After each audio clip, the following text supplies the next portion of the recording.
Hi, everyone, and welcome to The Breakouts, a podcast where we interview extraordinary founders in just under 20 minutes. I'm your host, Akkshay Khosla. Now, you'll find many podcasts out there that are 2 to 3 hours long and interview these wildly successful founders after they've already made it big. But by that point, the founders are already 5, 10, or even 15 years into their journey, so their insights just aren't as actionable anymore. We're doing things a little bit different. We're interviewing founders that are on the cusp of breaking out so that you can learn the playbooks they're using to build category-defining companies today. And we're doing it in just under 20 minutes. Now, just before we get started, go ahead and follow us on Twitter at The Breakouts Pod, subscribe to this YouTube channel, and join our Discord community for aspiring founders. The link is in the description below. And I think that's everything I have for you. So without further ado, here's today's guest.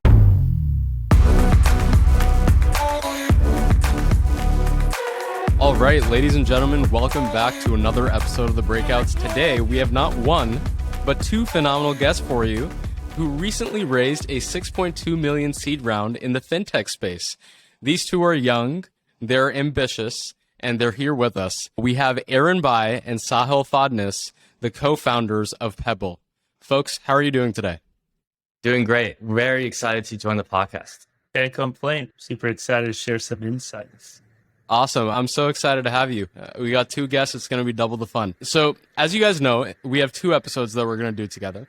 This first episode is all about the story behind your startup, how it works, and how you guys think about winning the market. So to get us started off, just if you had to describe in a few sentences, what does your startup do and what problem are you guys trying to solve?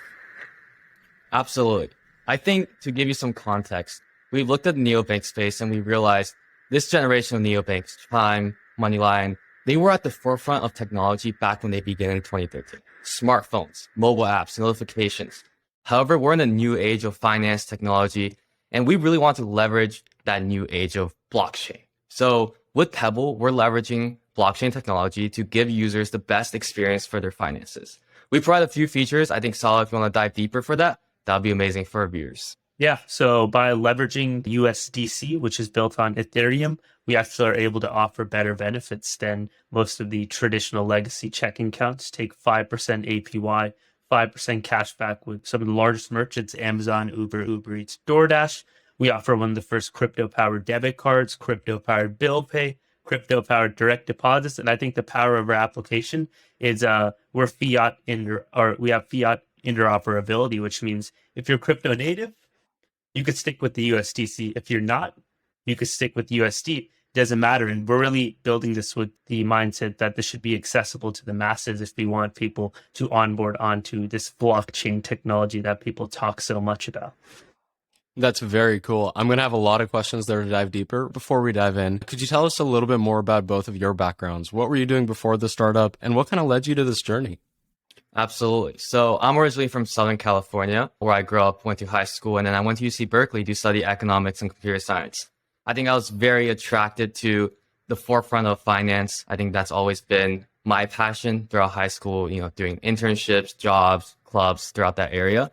And when I went to Berkeley, that's when I learned about crypto. I learned about Web3, and I realized how antiquated it is in comparison of user experience and comparison of user interface.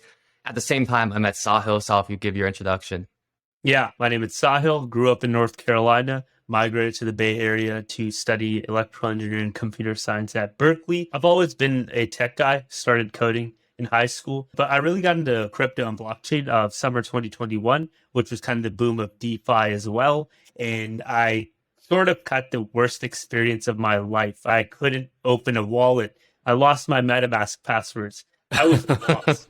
And Wow. So I think Aaron and I connected on how confusing crypto and the blockchain was. And wrote, there's no way I'm going to get my 55-year-old dad to use this technology. And so that was the forefront of this concept of maybe we can create something so familiar yet so different by leveraging crypto and traditional finance to build an all-in-one application.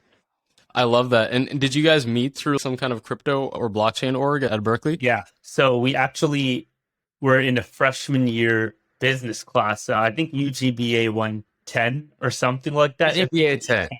Yeah. Nice. I took that too. Oh, you Yeah. did? Yeah. I'd say it's a common experience shared by many, many folks at Cal. Yeah. Right. So we were at the business class, and we just met. We were in the same group. We had to do the simulation for, I think, like stock investing or something, Aaron. I was I remember that. Yeah. building up your own manufacturing business. Yeah, yeah. So we did that, and really, me and Aaron didn't actually do the classwork because we were just talking about crypto all the time, and so we kind of kept iterating. We started with acorns for crypto because we're like, oh, maybe people want to passively invest in crypto. We were like, that's not really the point of blockchain technology. It's not to just invest in digital assets. It's to open people's eyes about what the blockchain can truly do regards to programmable money. And so that's why we were like, we just kept iterating. We weren't satisfied with acorn for crypto. And so we used different neobanks that existed for crypto solutions, such as like even Robinhood. They started off in crypto products, but it still didn't satisfy what the blockchain was built for, which is a better and more unified system where you skip the middlemen and you actually have, I guess you could say, more tangible benefits. And so through dissatisfaction, Pebble came about. We got into Y Combinator 2021 of December, and we decided to drop out our freshman years to pursue this full time.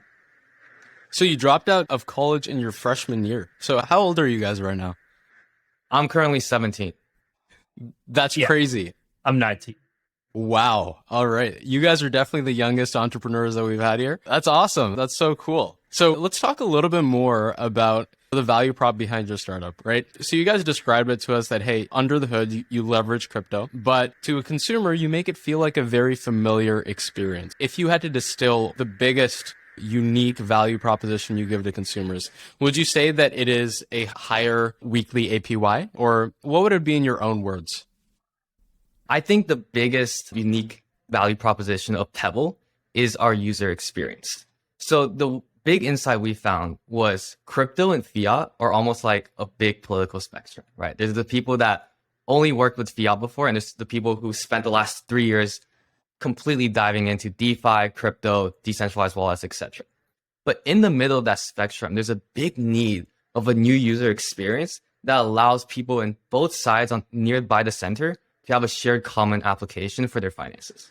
So, going back to that one phrase answer, we provide users the best user experience with the best values for their finances.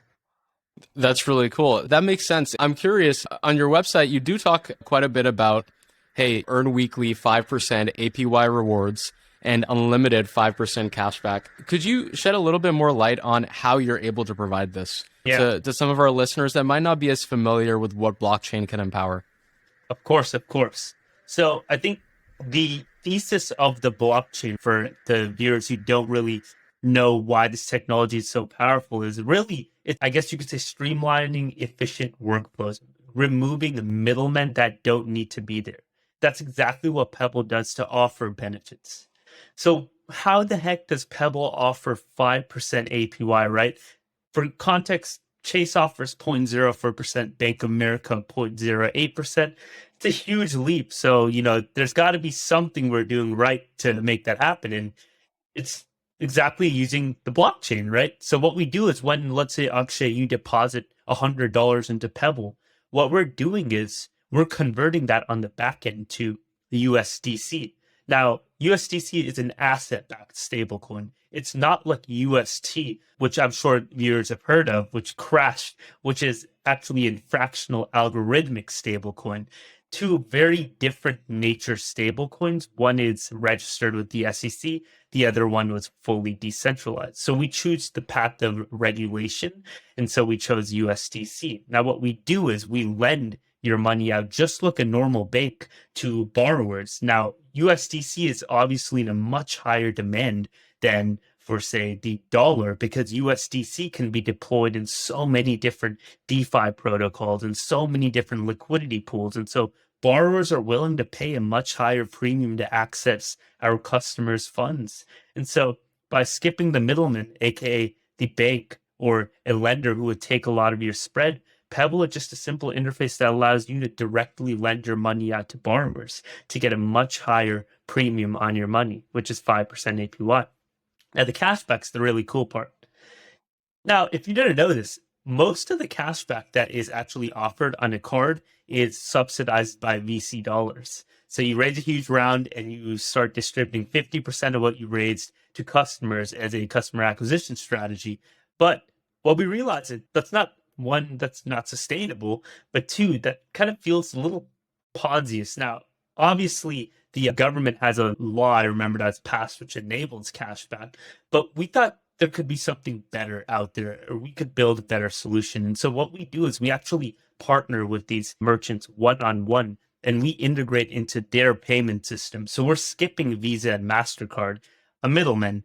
I think you can start seeing the theme. We're skipping middlemen, Visa, MasterCard, bank and lenders. And so by skipping the middlemen who would take 2 to 3% of each swipe on a card, we're able to pass back 5% cash back by directly transacting on these private networks that Amazon has built, that Uber has built, DoorDash has built, similar to like a gift card, right? It's the same thesis on Pebble. And so the common theme here for the viewers are we're skipping the middlemen and bringing you premium deals on your money.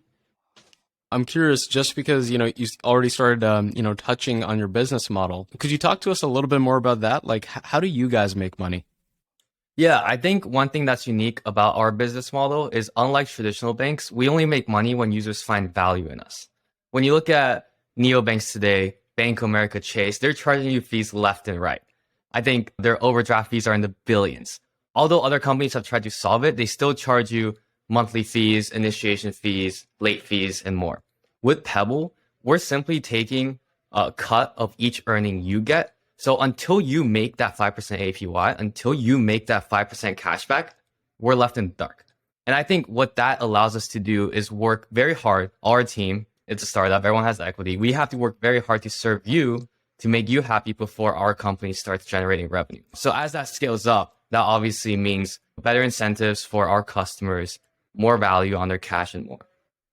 So I'm curious, for our listeners, again, that are new to fintech and new also to crypto, could you take a round number? Let's say someone invests $100 or $1,000, pick which one you want, and then walk us through step by step where that money goes. And then at the other end, how exactly that $5 is generated for the consumer. And then also how you guys take money out of it and what amount you would earn on the same initial deposit.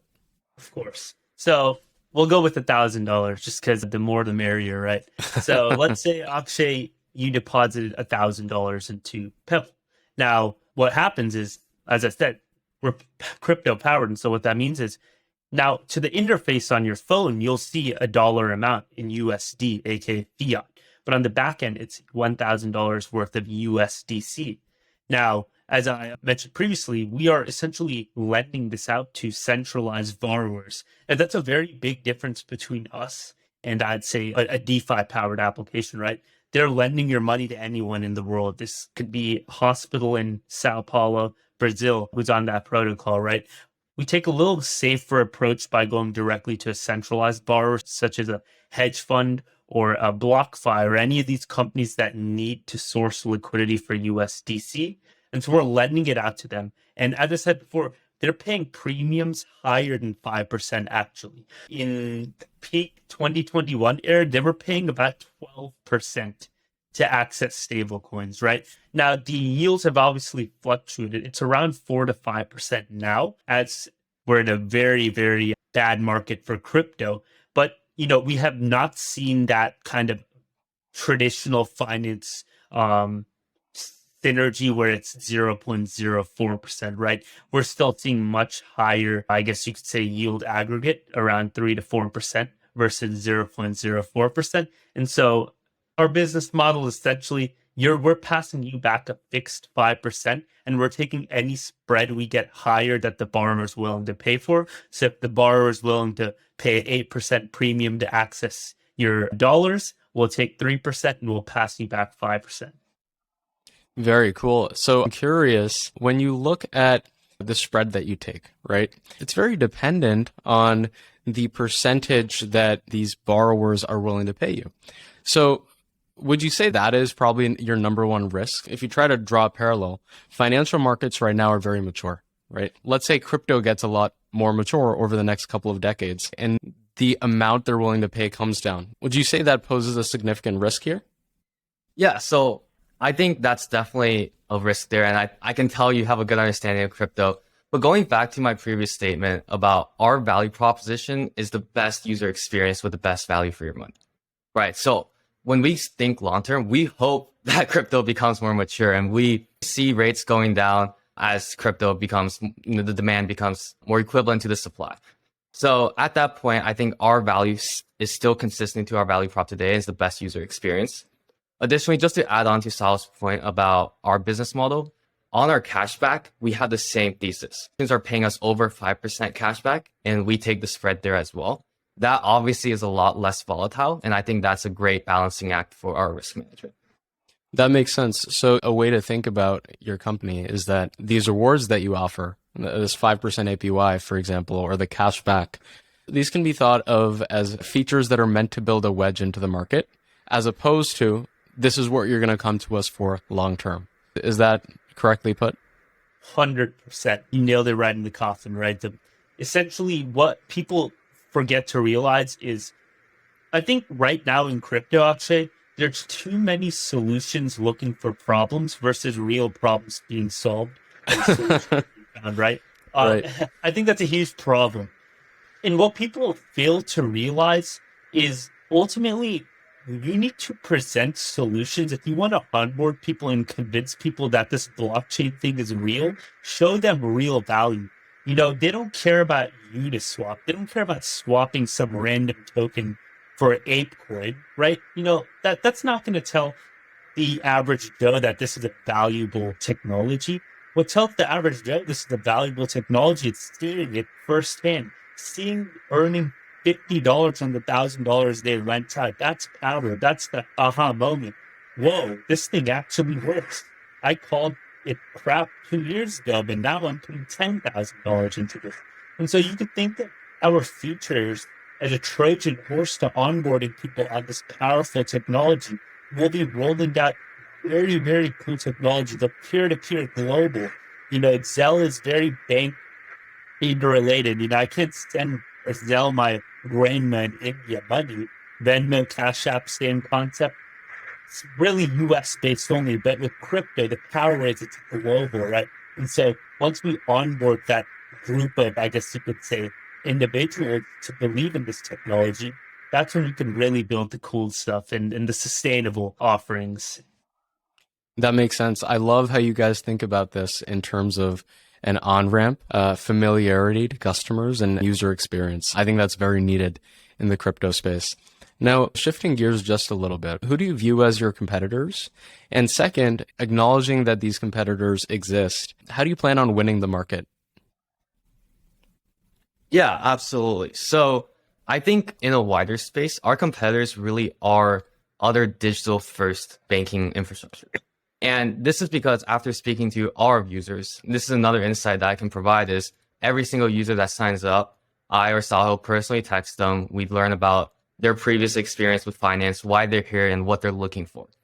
And looking at our users, they're all coming from these traditional neobanks that came in 2013, 2014, Chime, Moneyline, right? Think those examples. And what we saw is that in order for us to get that mass base, we need to get the same early adopters that believed in Chime back in 2013 to believe in blockchain-based neobanks in 2022. And I think our value proposition to them today is number one, the 5% APY and the 5% cashback. Number two, a much more interesting offer of user experience, rewards, points, which we can talk about after this question is answered. I think we have a lot of exciting stuff going on there. And number three, we're offering a much more niche experience for them, right? These are people who've been on Chime for 10 years, haven't found their niche community, and they're coming to Pebble realizing crypto is the next wave of financial technology. So I think that's our main competitor right now. Obviously, there's some giants in the field, billion-dollar companies, but I think we're offering a much more interesting user experience to these folks. That's very cool. I'm curious if you had to define your competitive advantage though, right? Like in 1 to 2 top key points, what would you say it is? Yeah. So I'd say if we're talking about direct competitive advantage, what me and you can see immediately, obviously, I think it's One is our partnerships, right? I think we're the only platform, as far as I know, who has 120 of the biggest merchants in the United States to offer a sustainable cashback program, right? This isn't a credit card that's just using VC dollars again to get users on. I mean, this 5% cashback will be here for 10, 20, 50, 100 years. And so we have partnerships with the biggest corporations. It's not the little mom and pop shops, though we do plan on hopefully one day partnering with them. These are merchants that make up 90, 95% of your spending on a monthly basis. And so getting 120 of those partnerships already put us at a moat where our competitors have a lot of catching up to do. Now, number two, I think it goes back to what Aaron is saying, is actually what we realized after speaking to our customer base was we should open up to be more interoperable with crypto. So what that means is allowing customers not necessarily just deposit with USD, but doing it with USDC. And so we actually opened that up. And so now we're a USD and USDC wallet. And what that did was that opened up a bunch of these crypto maximalists who were super scared that Tether almost depegging and all these other stable coins depegging. They flocked to us and they put a bunch of money and they're like, wow, this is working. Although it's not decentralized, it's definitely a lot more trustworthy than big banks who could shut me off any second of the day. And so I think the two wedges we have here is we're not arrogant enough to say we're never going to include crypto features. We're only going to have USD interface. We're actually opened it and we present it in a very slick way where your dad might never know we accept crypto deposits, but we do. And so, yeah, again, it all goes back to that user experience. And then I guess moats such as offering a retail checking account that does everything a normal checking account. That's another problem, right? There's a lot of DeFi apps there that give you yields, but which one lets you pay your bills? Which one lets you direct deposit? Not many of them. And I think that goes back to the overarching theme that I brought about the middle of that political spectrum, right? Who are the people that actually care about the value propositions that Sahil just described? It's not the super fiat people who never want to touch crypto. It's never the super decentralized people who never want to touch fiat. It just happens to be that small niche that we're really wedging into. That makes sense. I love how you articulated your competitive advantage. I think describing your moat in terms of the partnerships that you have, the size of the companies you're partnering with, and then two, quantity, right? The number of partnerships that you have. I think that seems very defensible. In any other competitor that tries to copy you, maybe they could try to copy your UX like 80%, but copying those partnerships seems very difficult. So I love that. Thank you for articulating that. So folks, we're almost on time here, but right before we wrap up this first episode, you guys recently raised a seed round. You seem like intelligent young founders. Is there anything you want to plug? Are you guys hiring? Anything? Feel free. Yeah, so we'd love for more feedback, more customers to come check us out. We're currently in a closed beta, but our Twitters are public. I'm at Aaron BAII.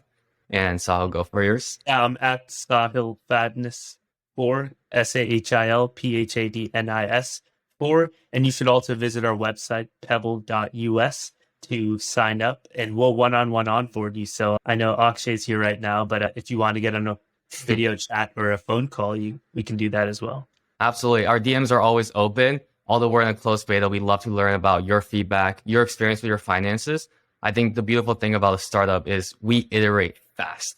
Our engineering team is staying up on weekends trying to serve your needs. If you have a feature request, we'll build it for you. If you have a complaint, we'll fix it for you. So feel free to contact us, and we'd love to see you around the platform. That's awesome. There you heard it, folks. Go ahead and follow Aaron and Sahil. Check out their website at pebble.us. And thank you so much for listening to another episode of The Breakouts.